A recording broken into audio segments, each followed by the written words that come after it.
showed me her favorite pictures as I painted her bedroom walls. This one's my son's graduation.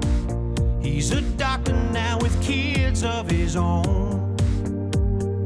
Here's one of my late husbands. I still think about him day and night. That's why I'm changing the colors. I'm just trying